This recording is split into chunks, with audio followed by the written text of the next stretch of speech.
Aí atrás conseguem ouvir bem? Pronto. Antes de mais, feita aqui a apresentação da Oficina da Liberdade por parte do Telmo. Antes de mais, aproveitar para agradecer a presença de todos. É bastante gratificante organizar mais um evento e ter lotação esgotada e saber que ainda havia mais gente que queria estar aqui hoje.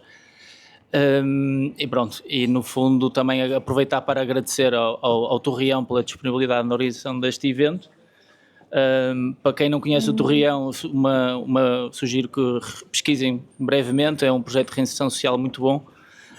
Por último e não menos importante, agradecer ao professor Miguel Morgado, que temos a honra de ter aqui hoje, e que não obstante a sua agenda bastante preenchida e concorrida, assim que desafiei a ajudar-nos a aprofundar neste tema, mostrou-se bastante disponível e com vontade em fazer isto acontecer. O Telmo já explicou um bocadinho o formato da tertúlia, o professor Miguel Morgado irá aprofundar aqui o tema e depois, dando tempo, no final, 2, 3 perguntas máximo, mais curtas possíveis e diretas. Relativamente ao tema em si, é um tema de bastante relevância e que é pouco falado hoje em dia e que merece bastante aprofundamento e reflexão, porque é algo que tem sido bastante transformador das nossas sociedades e da nossa civilização ocidental. Nós, a nível por descristianização, não queremos mencionar apenas a gradual ausência ou redução da prática religiosa, não só, mas também, mas isso é apenas um sintoma, mas é algo mais profundo que isso, é algo mais com um maior impacto do que simplesmente isso é apenas um sintoma. No fundo, é incontornável que as nossas sociedades foram desenvolvidas e alicerçadas numa matriz cristã e que essa matriz cristã moldou profundamente aquilo que são os fundamentos filosóficos, políticos, institucionais, culturais, diria mesmo antropológicos e até morais daquilo que é a nossa sociedade. Portanto, assim de repente várias questões se levantam. O que é que acontece quando começa a haver esta erosão gradual daquilo que é a visão cristã do homem, da sociedade e da comunidade? Quais as consequências e, no fundo, se esta transformação que tem decorrido nos últimos séculos, se é algo que é sustentável? É isso que procuramos aqui responder hoje com o contributo do professor Miguel Morgado, e que certamente estamos muito bem entregues para aprofundar um tema complexo, mas se calhar começaria pelo início. Se o professor Miguel Morgado identifica algum momento histórico de origem que tenha sido catalisador desta transformação social, se terá sido um bocadinho o iluminismo a procurar emancipar a razão da transcendência, ou se foi, não sei, a Revolução Francesa ao fazer uma ruptura com a velha ordem e ao tentar instaurar uma nova organização moral, social e política, ou se é simplesmente um processo de gradual secularização cultural e política no Ocidente, que tem acontecido um bocado de forma orgânica. Se calhar fazer uma pequena resenha, ou ser um bocado de tudo ao mesmo tempo. Bem, antes de mais, olá a todos, boa noite. As pessoas, na maior parte das pessoas, não tive a oportunidade de as cumprimentar, mas gosto muito que tenham vindo aqui partilhar a vossa noite de quinta-feira para conversarmos sobre isto. É um tema que me é caro e que tem força a que seja discutido em condições de liberdade, na medida em que o nosso exame do passado tornou-se um palco de conflito ideológico aberto, o que tem... Isto não está a funcionar? Assim, mais assim? Ok, já estou a perceber. Boa, Telmo. Bem, mas eu estava a dizer que o nosso passado tornou-se um palco de conflito ideológico e sectário, em que era preciso provocar, como nos empreendimentos militares, havia um alvo que era preciso destruir.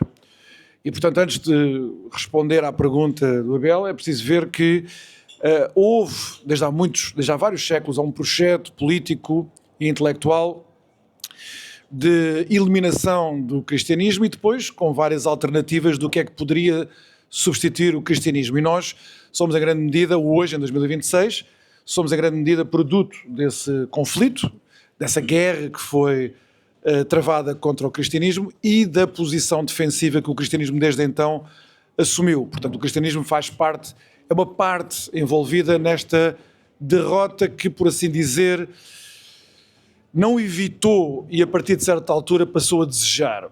Em segundo lugar, é preciso ver que há aqui uma distinção que nós temos de fazer. E isto é irrelevante se as pessoas aqui acreditam em Deus, se são católicos ou se não são, o que eu vou dizer é irrelevante. Cristianismo, isto é, a filiação na Igreja de Cristo, sobreviverá até ao fim dos tempos, na medida em que para haver Igreja basta que 2 ou 3 pessoas acreditem em Deus, no Deus cujo Filho morreu na cruz em Jerusalém. Isso basta para a Igreja sobreviver. A vida da Igreja que lhe foi prometida foi nestes termos: de que haveria perseguição, de que haveria repressão, de que haveria isolamento e sofrimento até ao fim dos tempos. Não que haveria glória, não que haveria domínio. E portanto, 3, 4 cristãos haverá sempre, de uma maneira ou de outra. Somos tantos no mundo, a probabilidade é grande da Igreja sobreviver. Outra coisa é a civilização que se fundou no nosso continente, nessa matriz cristã, beneficiando de outras fontes não cristãs. Podemos também falar sobre isso um bocadinho mais à frente. E aí, se chamarmos a isso não cristianismo, mas cristandade aqui entendido como a civilização que foi construída com base nessa matriz e inseparável dela, essa cristandade tem um nome mais político, mais comum, que é o nome Europa. A Europa é essa civilização. Bem, nesse caso, se estamos a falar agora deste plano, não do plano se a Igreja sobrevive no tempo, mas se a cristandade sobrevive no tempo, eu diria que a cristandade, ou se quiserem, para tornar a coisa menos chocante, a Europa morreu.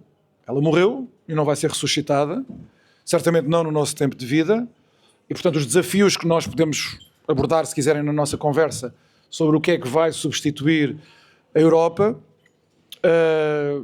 pertence a uma outra discussão.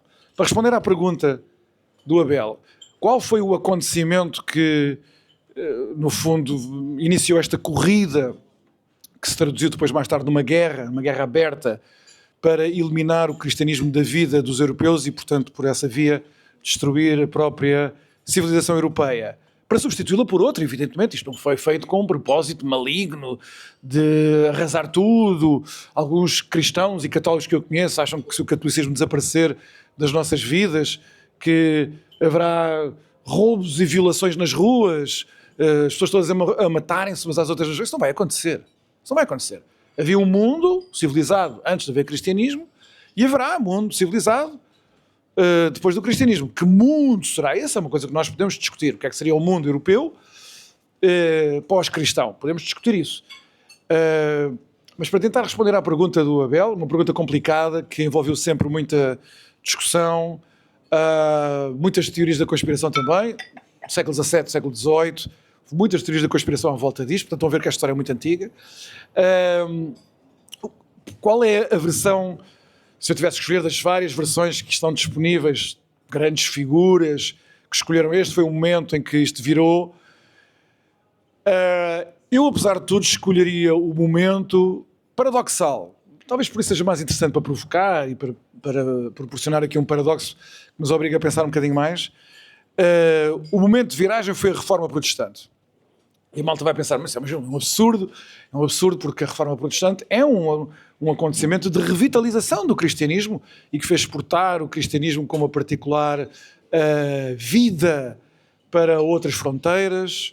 As pessoas imediatamente responderão, não, mas a única democracia no Ocidente, onde ainda existe alguma conciliação entre os valores democráticos por um lado e o cristianismo por outro, é nos Estados Unidos da América. Os Estados Unidos da América são um produto da Reforma Protestante, que é inteiramente verdade.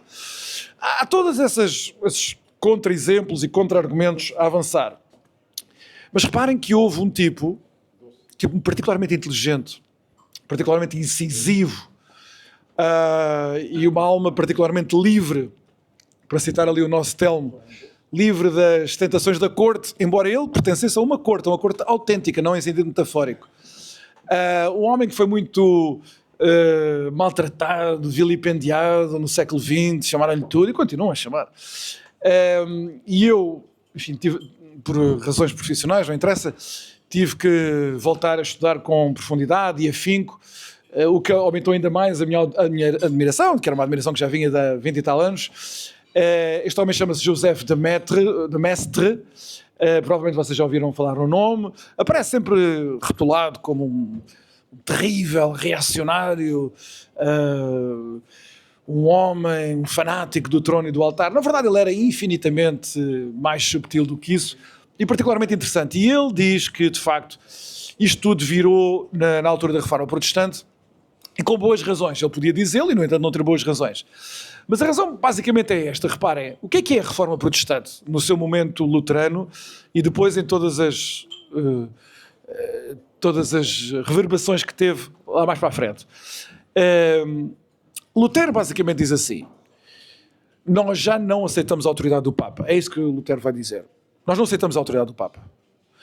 O que era o Papa? Reparem que o Papa não tem sempre, desde o início, desde a história da fundação do cristianismo, desta invenção desta religião nova do cristianismo, o Papa não ocupa imediatamente uma posição de preeminência como acabará por ter mais tarde. A consolidação do lugar de supremacia dentro do governo da Igreja, do governo eclesial, do Bispo de Roma é uma evolução de 700 anos, pelo menos, após a morte de Cristo, a morte de Jesus de Nazaré e do apostolado de São Paulo. Mas o mestre diz, com particular perspicácia, de que a posição do Papa acabaria por ser indispensável. Portanto, há muitas vezes a história, faz uma história da Igreja, e há muitos autores muito respeitáveis que dizem que a consolidação do poder e da supremacia papal é um acidente. Que no fundo há jogos de poder e os jogos de poder são ganhos por uma facção. Que se calhar a Igreja teria sido muito mais, uma organização muito mais viva, muito mais profunda, se tivesse obedecido ao seu esquema inicial, que era de uma federação descentralizada de evangelização. Mas na verdade, a partir do momento em que o cristianismo floresceu no Império Romano, o cristianismo revelou uma tendência para multiplicar tendências, digamos assim, que na eclesiologia passaram a ter um nome muito específico, um nome grego chamado heresia, não é? Uma heresia. Teve uma tendência para multiplicar heresias e, portanto, a necessidade absoluta da fixação do dogma. E a fixação do dogma seria impossível sem a leitura autoritativa das Escrituras. Ora, se houver mais do que uma pessoa encarregue destas duas tarefas, imediatamente o que há é conflito e dissensão. E, portanto, não resolvemos o problema. Portanto, a ideia de que a Igreja forçosamente teria de ser governada monarquicamente, depois acaba por se tornar irresistível. Ora, a Reforma Protestante não é o primeiro momento. Lutero é simplesmente aquele que é bem sucedido. Há outras tentativas anteriores a Lutero. Mas Lutero é bem sucedido. Os outros não tinham sido e ele vai ser. E ele diz, nós não aceitamos esta unificação. Portanto, não há um Papa com autoridade para fixar dogmas e a leitura das Escrituras passa a ficar entregue à consciência de cada cristão. E é por isso que nós temos de deixar de ler a Bíblia na sua edição da chamada Vulgata, em latim. Por isso é que Lutero se encarrega de traduzir para alemão a Bíblia. Cada alemão deve ler por si.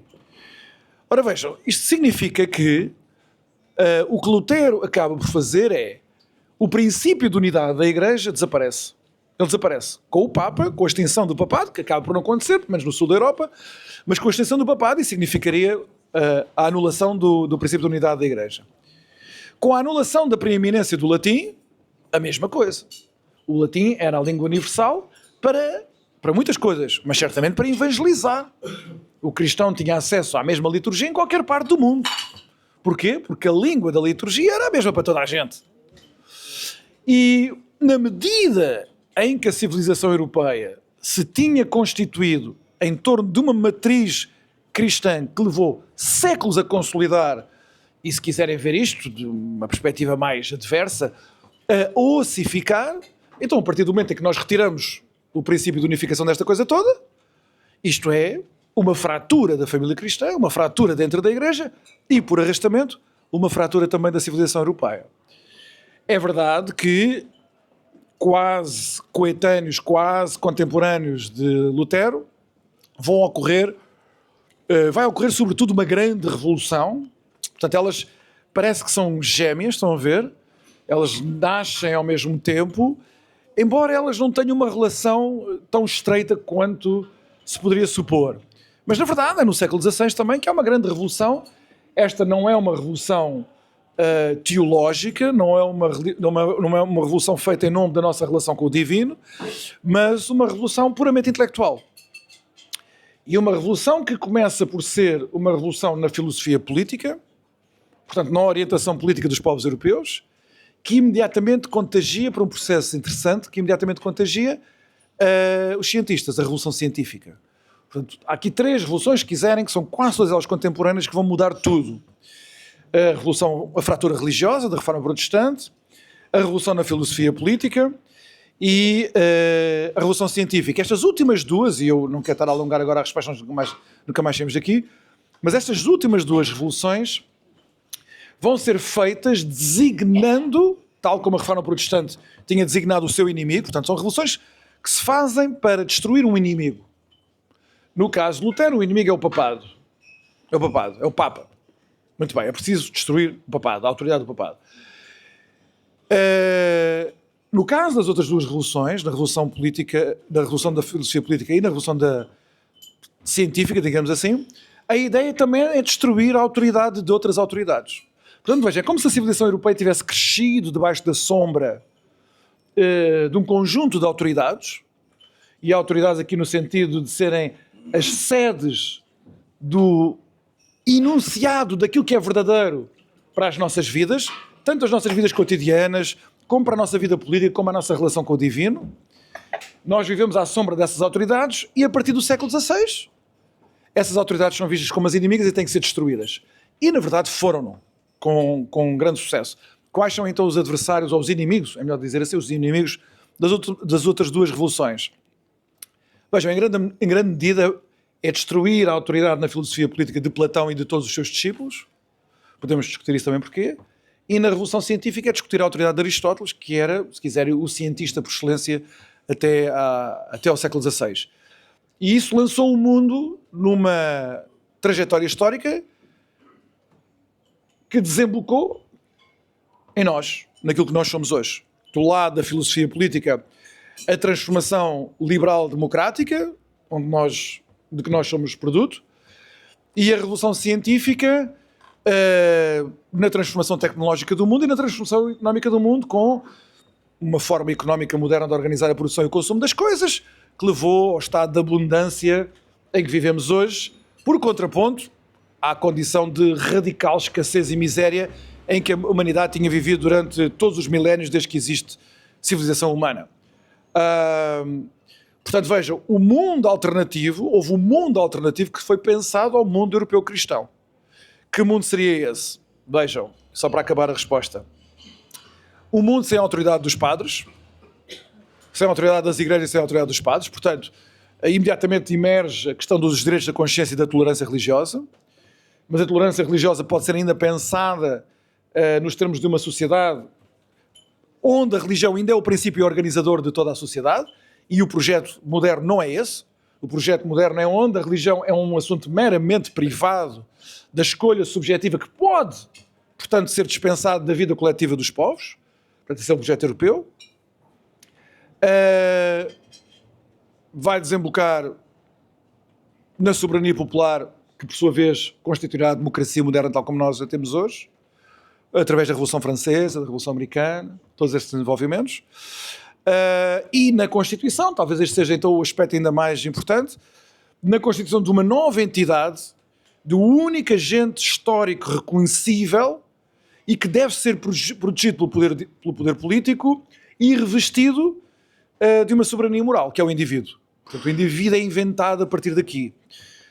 Para que as pessoas perguntam, mas não havia indivíduos antes, não éramos todas pessoas separadas, mas reparem, para os gregos, fonte da civilização europeia, e para o cristianismo, nós somos todos pessoas, não somos forçosamente indivíduos.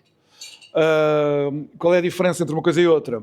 Significa que nós somos pessoas incrustadas num mundo de múltiplas relações. É como se nós disséssemos, nós não vivemos sozinhos. Mas é dizer mais do que isso. É dizer que a estruturação da vida de cada um de nós deve ser obediente a um conjunto de prioridades morais e de autoridades. O indivíduo, tal como ele nasce destas revoluções todas, aquilo que nós somos hoje, é o indivíduo soberano de si mesmo.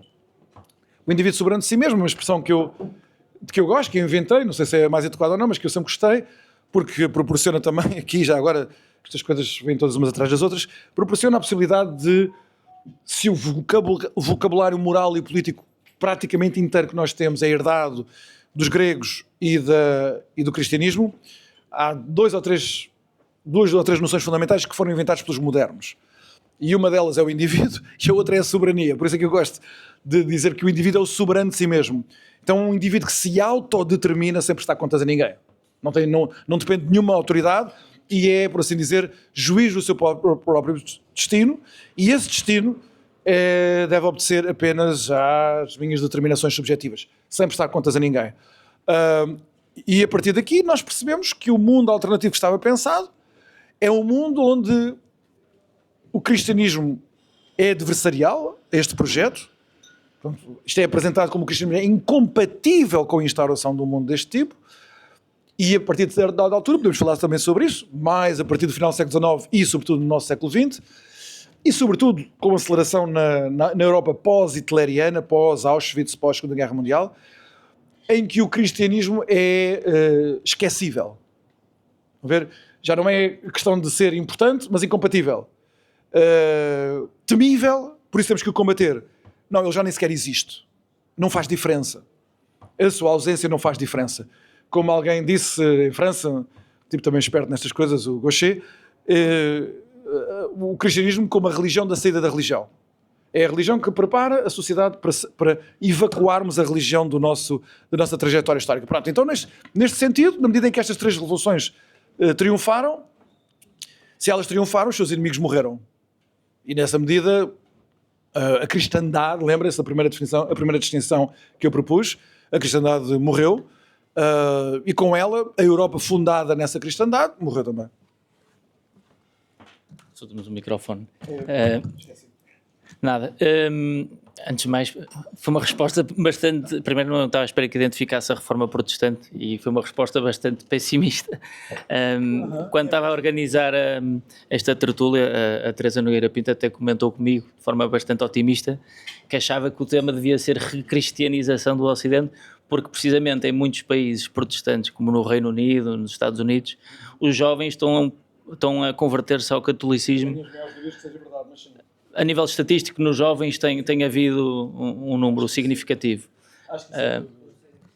Independentemente disso, o professor Miguel Morgado tocou aqui num ponto que me parece, que até achava que era o que ia dizer como de primeira causa, que é, roçou aqui também um bocadinho a falar do Platão e da noção daquilo que é o indivíduo. No fundo, o cristianismo sempre deu primazia à razão, mas uma razão orientada para uma verdade objetiva e transcendental, ao passo que a modernidade parece que alterou o paradigma por completo, em que a razão e a verdade é criada a partir do sujeito. É isso, de certa forma, que também estamos a assistir hoje. Acho que é isso que também explica, de certa forma, essa mudança antropológica e da noção daquilo que é verdade e do que é razão, explica a fragmentação identitária e a dificuldade em manter consensos básicos que outrora eram consensuais na sociedade e noções básicas, seja na multiplicação do género, daquilo que é verdade, como a minha verdade e não uma verdade objetiva no verdadeiro sentido da palavra. Bem, às vezes dá-me a ideia que existe um certo equívoco gerado por alguns historiadores ali de meados do século XX, que como classificaram esta época que sucede às grandes revoluções que eu enunciei como o racionalismo, o iluminismo. Repara, no século XVIII ninguém se refere a si próprio assim. Ninguém. São coisas tudo, considerações retrospectivas. Já agora, Idade Média, também nunca ninguém na Idade Média se falou como Idade Média. Isso é uma invenção do Renascimento. Isso às vezes induz-nos em erro. Reparem, a modernidade não é a crença na infalibilidade da razão humana. Por acaso, quem tinha muitas esperanças na infalibilidade ou na iluminação da razão humana sem nenhum auxílio divino, são os gregos.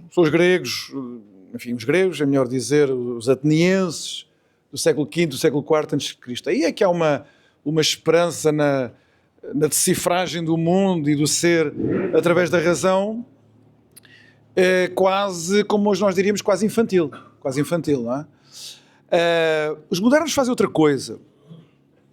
Os modernos dizem que para a razão nos iluminar, ela tem de ser disciplinada. E ela tem de ser disciplinada, e em grande medida isto é uma lição que os modernos aprendem com os cristãos, porque nós somos seres de paixões também. E as paixões enganam-nos, iludem-nos. E iludem a razão também. Repara, os grandes racionalistas, que são apelidados assim, Descartes, Francis Bacon, David Hume, Montesquieu, todos eles estão sempre a dizer não, isto, se não houver disciplina, a razão faz-nos aqui delirar. E voltamos às armadilhas de Aristóteles e às fantasias que a razão recomenda. E porquê? Porque nós somos levados para as nossas paixões. Então nós temos que arranjar uma espécie de métodos. O Bacon dizia assim: se nós não queremos a razão a levar o espírito humano até ao sol como ao Ícaro para ser queimado, estão a ver? Uma razão começa a voar, a gente tem que lhe pôr uns pesos em baixo. A imagem que ele utiliza, o Bacon era um tipo absolutamente excepcional, um dos protagonistas desta revolução toda, tipo foi final do século XVI, princípio do século XVII, um dos grandes heróis da modernidade, talvez o maior de todos até. E tem aqui coisas que a gente reconhece, que ele foi um político também, há bocado o Telmo estava a falar da vida política, ele foi um grande político, ele chegou a chanceler do rei Jaime I da Inglaterra, e chanceler, na altura, no século XVI, era, final do século XVI, princípio do século XVII, era a principal posição civil que se podia adquirir na hierarquia do Estado abaixo do rei. Portanto, ele chegou a topo. E ele caiu do topo porque foi impeached, foi impugnado pelo Parlamento inglês por acusações de corrupção. Portanto, ele era um corrupto. A ver, a modernidade nasce pelas mãos de um estadista, de um primeiro-ministro ou assim, corrupto. E eles acham que a razão humana está corrompida. Só que se nós formos capazes de pensar as condições e a disciplina em que a razão devidamente ali encarrileirada segue o caminho que nós definimos, então vamos chegar a um sítio bom. Portanto, na verdade, até uma certa divinização da razão em Platão, que a gente não encontra mais nenhum moderno. Portanto, eu, apesar de tudo, dos racionalismos, eu recomendaria que nós fôssemos um bocadinho mais prudentes com isso. Agora, que esta revolução moderna é uma espécie de grito contra a injustiça da existência humana tal como ela é dada a todos os humanos e que, portanto, o caminho para essa emancipação, o caminho para essa libertação passa por cada indivíduo poder decidir aquilo que é de fundamental na sua própria vida, isso é um facto. E, portanto, quando eles dizem a gente tem que ir para qualquer coisa que depois, retrospectivamente, no século XIX se vai chamar liberalismo. É isso. E no liberalismo o que acontece? Cada indivíduo decide o que quiser acerca da vida dele. No limite, um caso que foi sempre muito discutido pelos primeiros liberais, a que eu chamo proto-liberais, portanto, aqueles que pensaram o liberalismo antes de haver liberalismo, e em colisão com a Igreja de Roma, a questão do suicídio. Portanto, começa-se a fazer esse teste. Esse teste às tradições morais, à autoridade escritural e sacerdotal, que diziam que o suicídio é proibido. Bem, mas na verdade é que se o suicídio é eu tomar conta do meu destino, neste caso o meu destino corpóreo, porquê é que eu não me posso suicidar? Porque a autoridade diz, então acabemos com a autoridade. Portanto, estão a ver, o caminho dos proto-liberais é muito linear. É muito linear. E por isso é que eu estava a falar um bocadinho da importância da discussão que começa por ser a discussão sobre a consciência. Vejam como estas coisas são tão curiosas. E vejam o poder do cristianismo. Eu ainda hoje estava a falar ali no Corte Inglês sobre o modo como nós somos todos cristãos até à medula. Malta que vota no Bloco de Esquerda, que vota no Chega, malta que vota no PS ou no PSD, todos cristãos até à medula nas suas convicções morais mais íntimas, etc. Mas vejam o caso da questão da consciência, que eu tratei longamente, até escrevi sobre isso num livro sobre o liberalismo. Há muita gente que acha essa parte muito maçadora, mas não há liberalismo sem aquela discussão que eu estou ali a assinalar. É uma discussão muito curiosa. Porquê?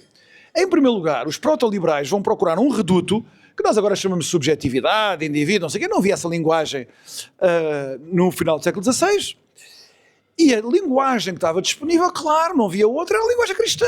Não havia outra. Portanto, o liberalismo teve que se construir, como a gente tem, está no meio de ruínas. E estão ali os tijolos e telhas partidas e não sei o quê. E nós queremos construir qualquer coisa que nos abrigue da tempestade. Bem, vai ter que ser com as telhas e os tijolos que estão ali partidos. Não tem outros. Até conseguimos fazer outros. Vai com aqueles. E foi exatamente o que acontece no século XVI. A consciência. Quem inventou a consciência? Quem inventou que há um lugar da nossa alma chamado consciência com as características jurisdicionais da consciência foi o cristianismo. Foi o cristianismo. O cristianismo inventou isso.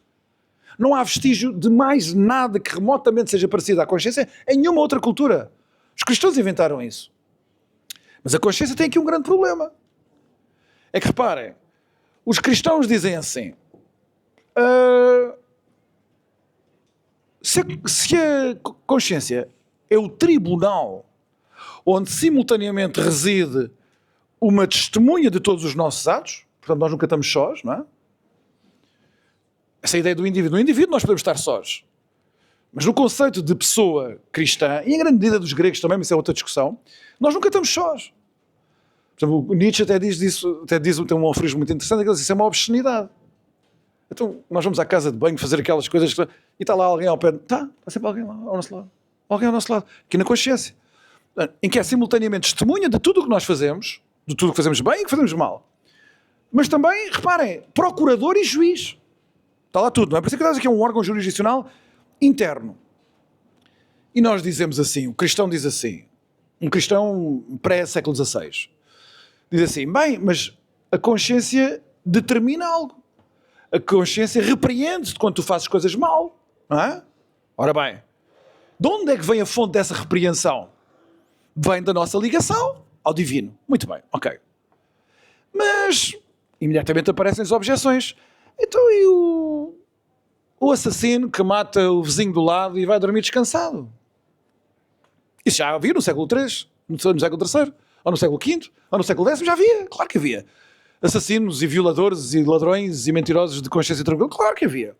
Então, mas e a ligação ao divino? Por isso o cristianismo fez esta distinção. Existe a consciência reta e a consciência errónea. Estão a ver? Portanto, a consciência não é um tribunal infalível, porque em determinadas circunstâncias da nossa existência nós podemos corromper o tribunal, tal como alguém corrompeu o Bacon. Estão a ver? Então é para isso que serve a autoridade. Quem é que faz a distinção entre a consciência reta e a consciência errónea? A autoridade. O padre, o bispo e, em última instância, o papa. Estão a ver? Existe essa diferença. A consciência reta tem direitos de proteção, mas a consciência errónea não. Claro. Porque é que o erro haveria de ter direitos? A questão da verdade. Portanto, a consciência verdadeira, a consciência reta, tem direitos. A consciência errónea não tem. Isso quer dizer o que é em termos práticos? Que eu posso lá dar 2 partes de estalos e educá-lo e dizer, não vais fazer isso, agora vais fazer o que eu digo. Pode ser rezar umas quantas Ave-Marias, mas pode ser coisas piores. Faz o que eu digo. A autoridade, também obedece à autoridade. Quando os liberais pegam no tema da consciência, é para dizer o quê? Então, consciência reta não tem direitos? Não pode haver aqui padres e inquisições a forçar as minhas crenças, as minhas convicções. E o que é que os liberais têm de garantir então? Que não existe diferença, não existe distinção entre a consciência reta e a consciência errónea. A parte da consciência errónea desaparece no liberalismo. E aí é que nós começamos a afirmar, como vocês ouvem dos políticos a toda a hora. Eu fui deputado e houve tive uma rixa sobre isto, uma rixa amigável, com o atual primeiro-ministro, quando ele também era deputado. Que é os políticos dizerem assim, isto é uma questão de consciência. Isto é uma questão de consciência e, portanto, disciplina de voto não pode haver. Disciplina de voto não pode haver. E às vezes até dizem, esta foi a origem, que entre nós ninguém está a ouvir, foi a origem dessa rixa, isto é uma questão de consciência, tem que ir a referendo. Os deputados não podem estar a decidir se é uma questão de consciência. Eu nunca percebi esta conversa. Isso é uma loucura. Para o legislador é uma loucura. O legislador tem que tomar uma decisão.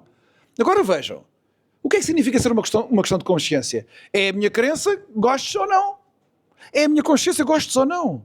Mas se é a minha crença, se ela foi subjetivamente determinada, eu não estou de má fé, eu não estou ao serviço de não sou espião, não estou ao serviço de uma potência estrangeira, nem sequer estou contaminado por minha ideologia. É a minha consciência. Reparem que é apenas uma vírgula até nós dizermos que é a minha opinião. A minha opinião.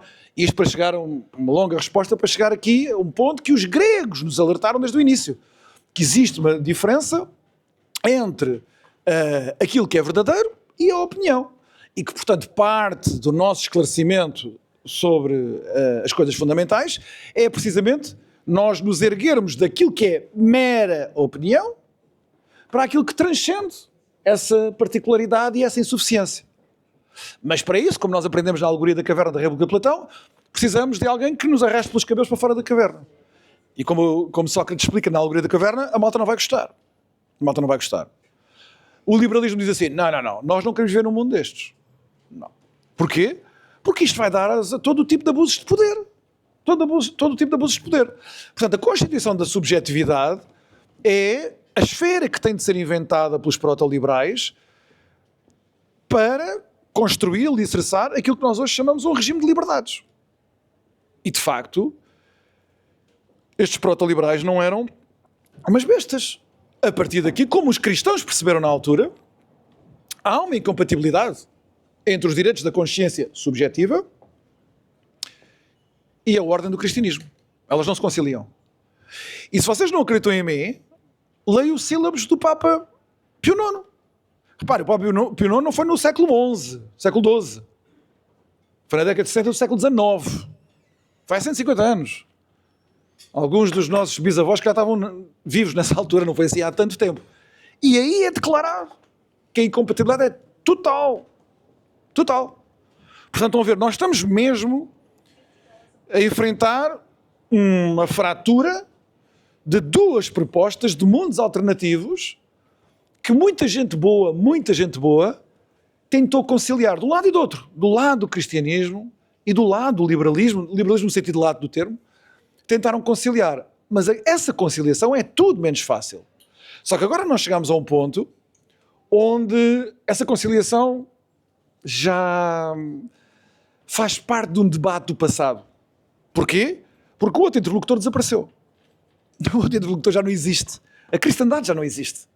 Portanto, nós somos entregues, pura e simplesmente, à coexistência de subjetividades.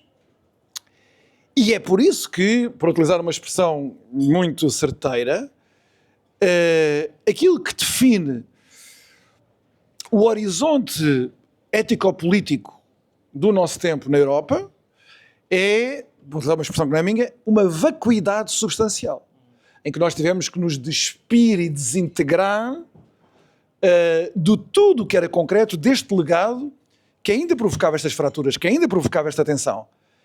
Nós agora somos vácuos. E somos vácuos substancialmente, quer dizer, é isto que nós queremos ser, não é um acidente. É isto. Nós não queremos ser mais, nós não queremos ser preenchidos por mais nada. Porque estamos, de certa maneira, também, podemos falar sobre isso mais à frente, mas também estamos traumatizados com aquilo que era concreto, com o sofrimento que aquilo que era concreto provocou e com o modo como foi negado o mundo que nós prezamos. Quem é que não gosta de viver em sociedade onde a esperança média de vida é 85 anos em vez de ser 30? Como foi sempre, durante milénios, até ao século XIX. Sim, as pessoas viviam em média até aos 30 anos. Foi assim que os nossos antepassados viveram. 99% das pessoas viviam no limiar da fome. 99% das pessoas. Hoje nós achamos que 1% viver no limiar da fome é um escândalo moral. E é. Porquê? Porque nós transformamos o mundo radicalmente. Mas em grande medida por causa disso. Porque contrapusemos à cristandade um mundo alternativo. Mas em todas estas coisas, reparem, os gregos diziam aos mortais nada será poupado. Os mortais somos nós. Os gregos não tinham uma palavra para humano, não diziam humanos. Nós dizemos seres humanos, não. Os gregos distinguiam-nos a nós, dos deuses, utilizavam a palavra mortais, não é? Os mortais. Aos mortais nada será poupado. E, portanto, aquilo que obtivemos de glorioso, estão a ver, ter toneladas de aço a voar nos céus, é um milagre excepcional. E a medicina que temos e Não é? O exemplo que eu dou sempre, até há 150 anos, o homem mais poderoso do país, se tivesse uma apendicite, morria. Para nós uma apendicite é o quê? Uma gripe. Vais ali ao hospital, arrancas, no dia a seguir já estás a fazer não sei o quê. Estão a ver? Coisas que nós agora até damos como banais, termos a comida que comer, a variedade de comida que nós temos para comer, o comportamento do nosso corpo, as nossas faculdades físicas. Não ver os nossos filhos morrer, quando um filho morre, para nós é uma tragédia. Até à geração dos meus avós. Reparem, o meu avô no Alentejo, ele foi o 18º irmão. Metade dos miúdos morreram pelo caminho, antes de terem 12 anos. Era assim no Alentejo, no princípio do século XX. Estão a ver? E nós deixamos esse mundo para trás. Isso é uma grande conquista, mas pagamos um preço. Pegando aqui, há bocado estava a falar da consciência individual e do legado e dessa transição daquilo que é a consciência individual para uma subjetividade. A questão que surge, por exemplo, nas questões mais fraturantes a nível da consciência individual é uma questão de consciência individual, cada um tem a sua interpretação, ou é uma questão do humanismo. Portanto, a questão que me surge é se é possível, de certa forma, salvar o humanismo dos humanistas, porque há duas visões um bocado antagónicas entre aquilo que é o humanismo cristão versus o humanismo secular. A própria palavra remete para aquilo que é a condição humana. Na perspectiva cristã, nós somos limitados, mas somos capazes, também ligado à noção de pecado original, mas somos capazes de transcender essa limitação através orientado para uma verdade objetiva, transcendente, uma ótica vertical e de crescimento interior. Ao passo que o humanismo secular coloca as coisas muito ao nível do terreno, através da política, da técnica, do progresso, o que quer que isso possa querer dizer. Acha que é possível voltar a um humanismo de cariz cristão, ou as coisas já estão tão perdidas que simplesmente vamos ficar não sei quanto tempo perdidos nesta subjetividade e na consciência individual e neste humanismo, ou neste pseudo-humanismo? Bem, eu acho que foi claro dizer que nós já não ressuscitamos a cristandade. Portanto, a religião cristã como organizadora das nossas vidas pessoais, da nossa intimidade, o cristianismo como organizador da nossa política, das nossas regras sociais, dos nossos costumes, com toda a franqueza, acho que isso morreu. Acho que o nosso desafio agora é o outro. Há uma série de coisas que nós prezamos, que herdamos do cristianismo,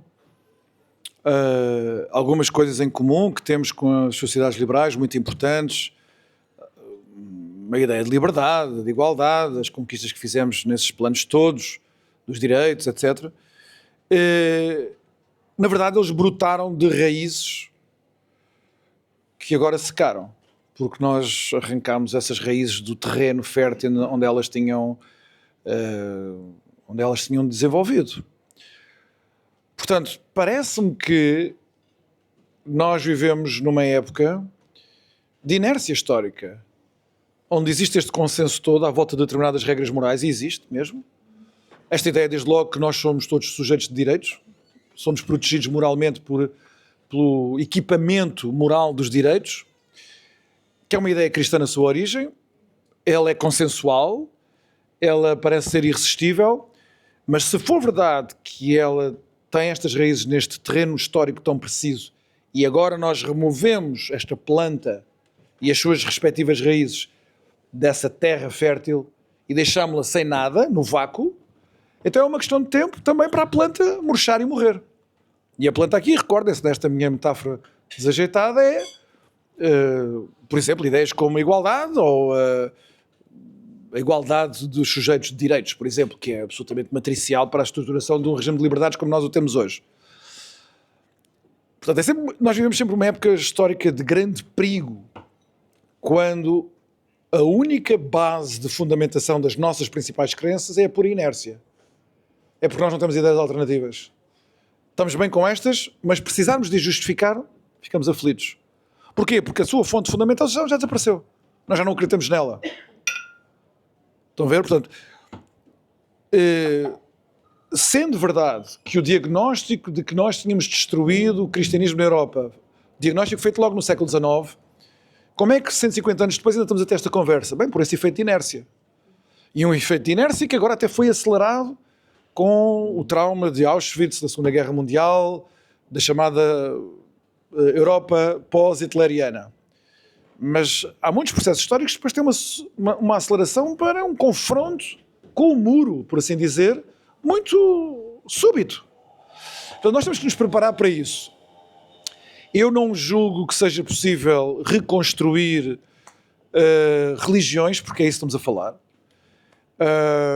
Não são esforços intelectuais, nem uma notícia de jornal que diz que em França e nos Estados Unidos, malta que nasceu em 2006, subiram os batizados, os batismos. Isso não significa nada, porque mesmo as pessoas que se tinham convertido também estão a abandonar as igrejas. E estão a abandonar no sentido mais fundamental. A palavra de Deus, o destino sobrenatural da alma, não afeta as nossas vidas. Não afeta. Vocês não pensam um instante sobre isso quando têm que fazer as principais escolhas da vossa vida? Ter filhos, casar, ter uma profissão. Que há um inferno e há um paraíso? Eu duvido. Se eu tivesse que fazer a pergunta, quem é que acredita que existe um esquema de justiça divina por onde as almas vão encaminhadas, tal como, por exemplo, Tomás de Aquino, tal como Tomás de Aquino enunciou? Eu duvido que isso fosse interferir-se nas nossas... Agora, reparem, vocês têm de comparar com isso como os nossos antepassados viveram, onde desses assuntos eram de vida e de morte. Indiscutíveis. Indiscutíveis. Eu tenho as maiores dúvidas que haja um grupo expressivo sequer. Eu não estou a dizer que não haja pessoas nas margens estatísticas que continuam a viver assim. Foi assim que eu comecei a dizer. Até podem ser só 3 ou 4. Podem ser só 3 ou 4. E haverá sempre. Mas não foi isso que tivemos, não foi isso que fez a Europa. Não foi haver meia dúzia de pessoas que viviam cristamente e tudo mais. Como? Os apóstolos eram 12. Bem, mas esses foram evangelizar o mundo inteiro. Mesmo o esforço de evangelização. Onde é que está o esforço de evangelização hoje? Nem os padres evangelizam, quanto mais os leigos. Nem os padres evangelizam. Porquê? Porque é preciso ter... Bem, mas nós estamos a falar daqui, não é? Porque é preciso ter abertura ao outro, tolerância ao outro, as crenças com o outro. Eu vejo padres, no outro dia, vi uma entrevista de um padre, não interessa qual, nem de que ordem, que dizia que ele tinha, sobretudo, eram muitas dúvidas. Mas como é que se pode evangelizar se a única coisa que temos para fazer é termos de ajustes para dar um ar de grande modernidade? Temos muitas dúvidas. Tudo bem, está tudo certo, eu também tenho muitas dúvidas existenciais e tudo mais, mas eu pelo menos reconheço que nós perdemos essa capacidade de articular o divino na nossa existência aqui. Portanto, eu acho que estas coisas não são reconstruíveis e acho que...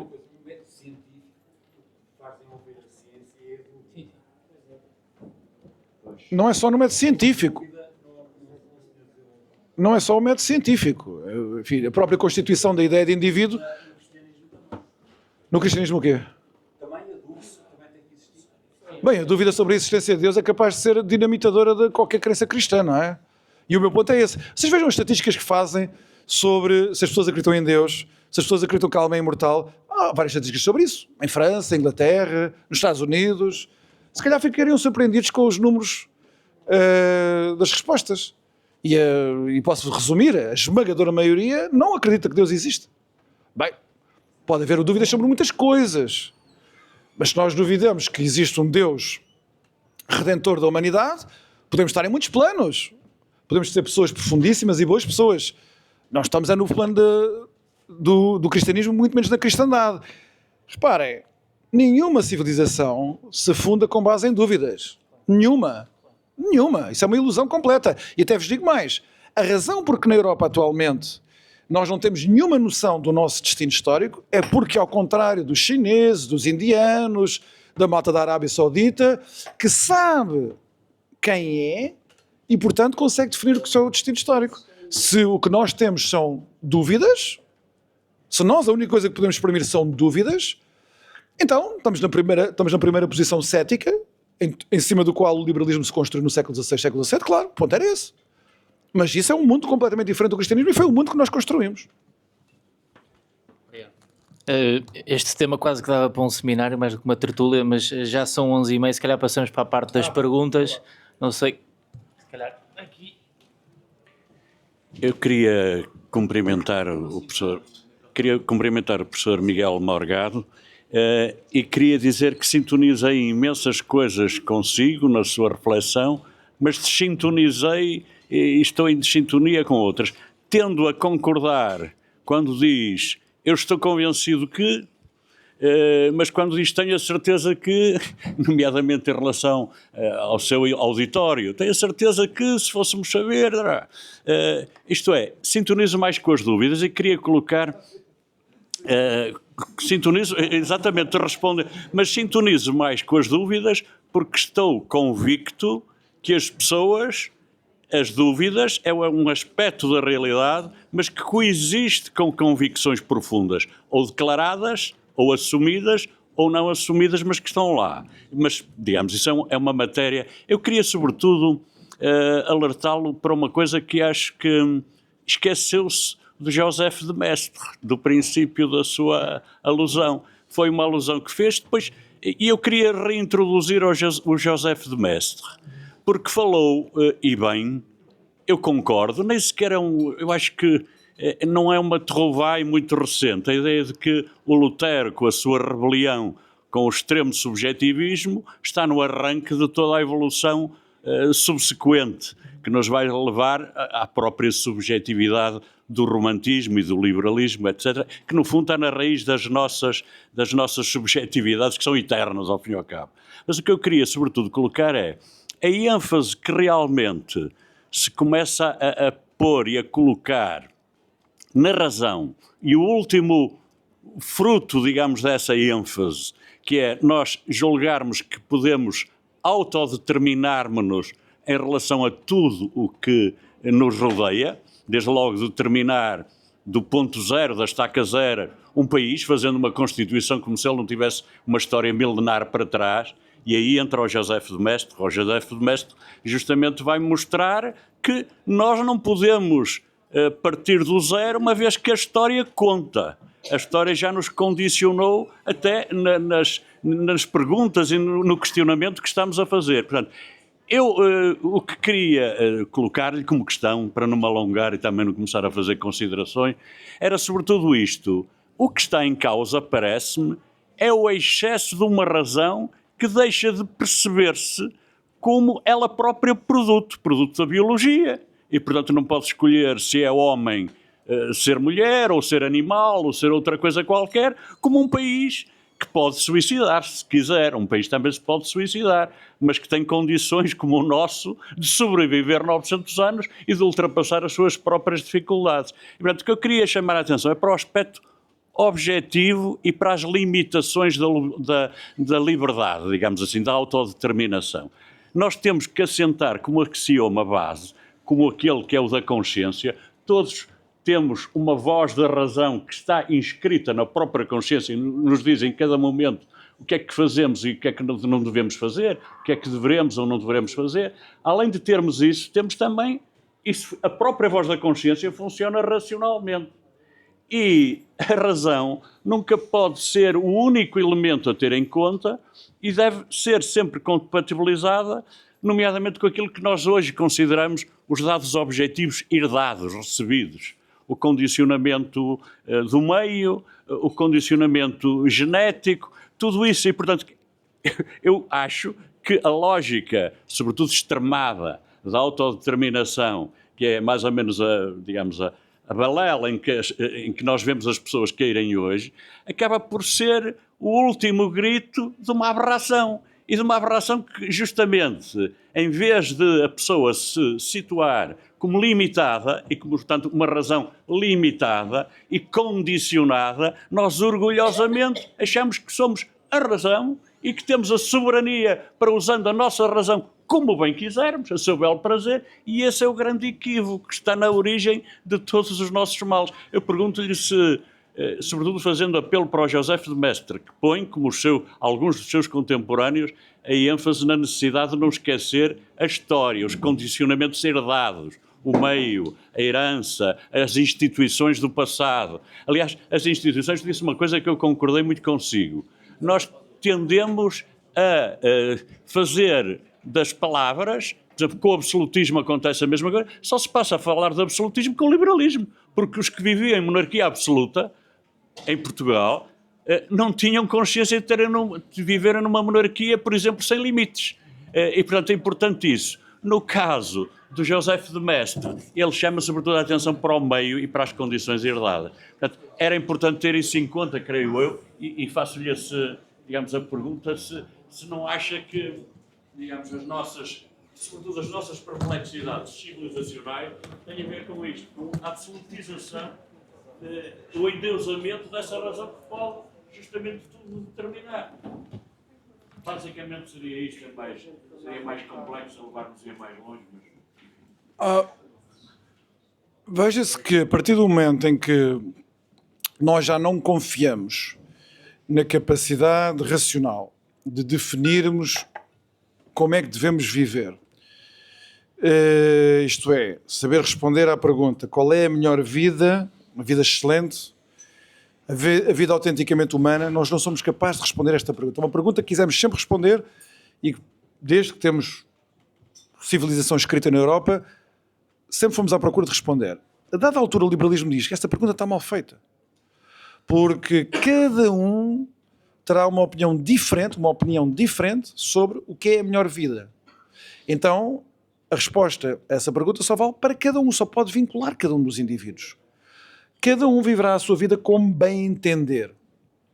Esse era o meu ponto. Portanto, vejam, são os impulsos, as pulsões não racionalmente justificadas de cada um que vão colher proteção do Estado, da ordem política, do direito.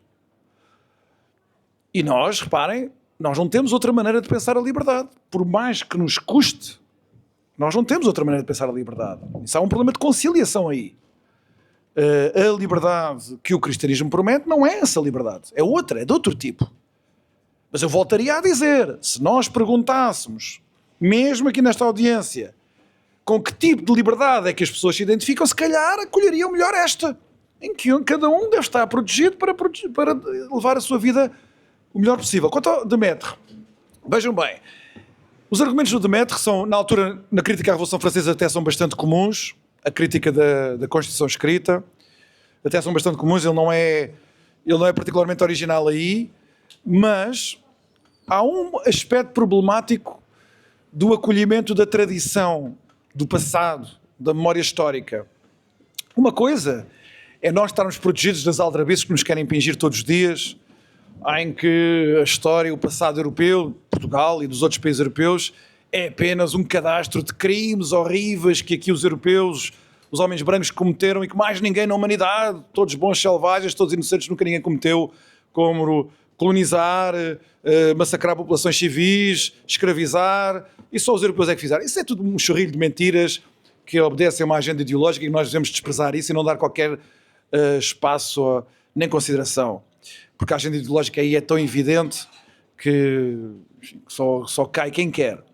Mas há um outro problema, se ignorarmos essas engenharias ideológicas, há um outro problema com o acolhimento da memória histórica, porque reparem, nós temos esta tendência hoje, já no nosso espaço de vacuidade substancial, de considerarmos que o nosso apego às tradições históricas, à memória histórica, amar o nosso país com o seu lastro histórico também, é uma coisa que nos faz sentir bem.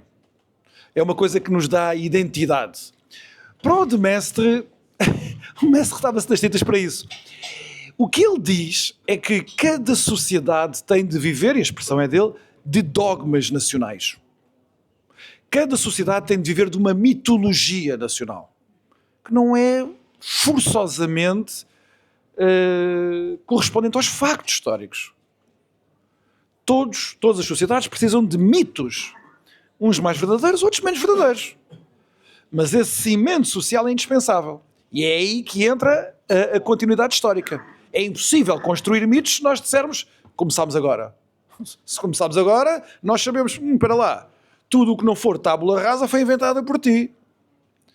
Portanto, temos que projetar estas mitologias nos tempos imemoriais. Ninguém tem a certeza se foi assim.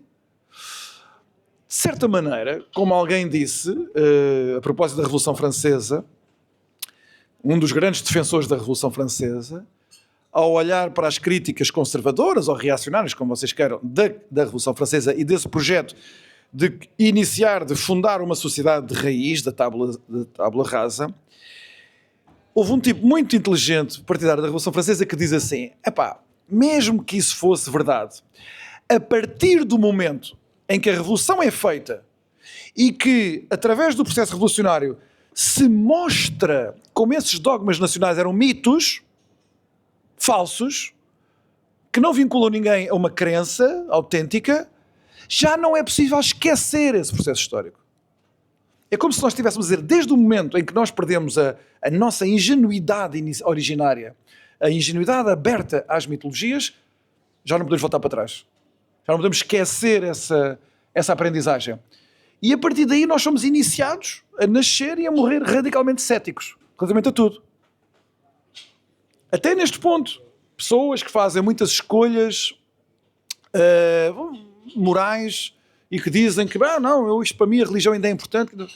Reparem, quando nós temos uma discussão que tivemos aí há uns anos em Portugal sobre o aborto, tivemos há pouco tempo sobre a eutanásia, ou temas desse tipo, mas o aborto e a eutanásia são particularmente expressivos.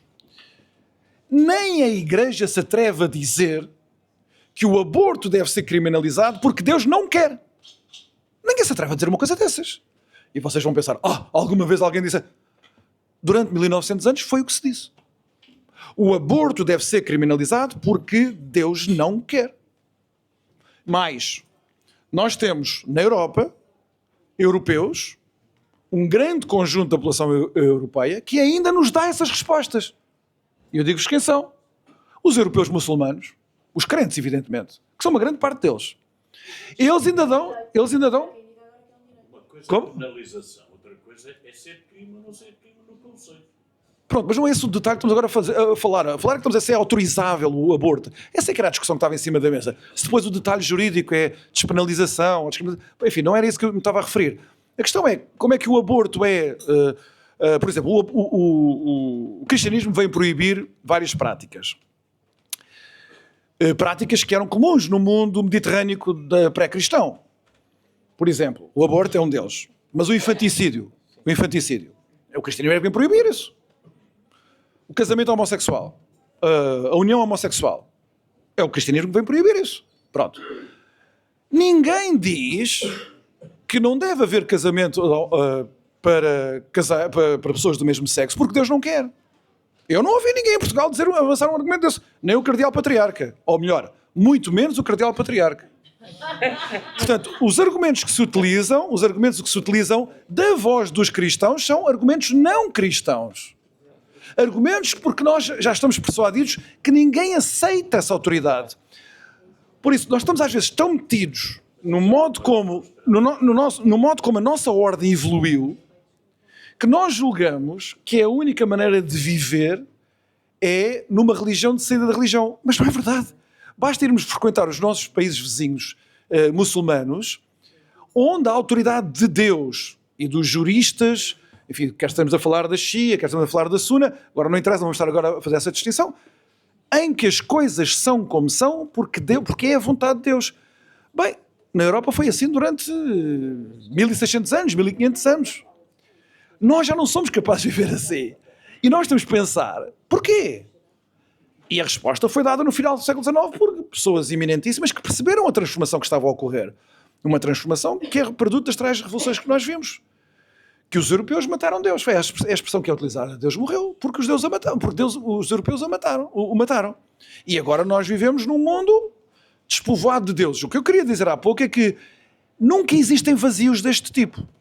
E, portanto, o que vai acontecer é que nós vamos trocar as crenças que tivemos durante 1600 anos por outras crenças. E se calhar isso já está a acontecer.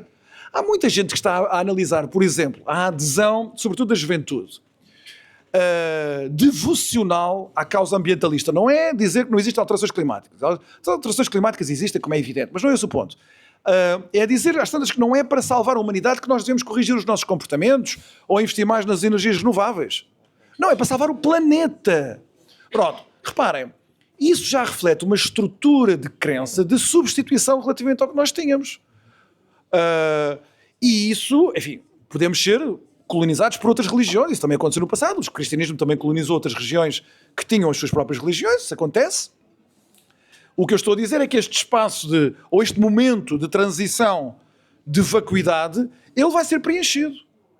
E não tem que significar forçosamente um cataclismo em que nós vamos todos arrancar os cabelos uns aos outros. Havia ordem cívica, civilizacional, nos tempos pré-cristãos. E poderá haver nos tempos pós-cristãos. Mas o momento de transição é muito perigoso. Muito perigoso. Em grande medida, houve muita gente que diagnosticou as possibilidades abertas pelo comunismo e pelo nacionalsocialismo, os crimes que os europeus cometeram em nome do comunismo e em nome do nacionalsocialismo, precisamente porque esse foi o início do vácuo. E nós substituímos esse vácuo com crenças, neste caso, de natureza ideológica, com toda a estrutura tipicamente milenarista das religiões, em particular da religião cristã. Portanto, isso já aconteceu uma vez na história. Como é que nós estamos garantidos que neste período ainda de vácuo, ainda de transição, não aconteça outra vez, antes de substituirmos as crenças que tivemos durante tantos séculos por outras crenças novas? Esse era o meu desafio. Lá, temos ali um braço que já está levantado há muito tempo lá atrás. Eu pedia, por não abusarmos da generosidade do meu lugar, num minuto, não é para mim. Se conseguir projetar a voz, não é preciso o microfone. É mais fácil. Mas eu tenho cronómetros. Professor Miguel Margado, muito obrigado pelas suas intervenções. Estava a dizer há pouco que o individualismo vem, no fundo, muito da reforma protestante.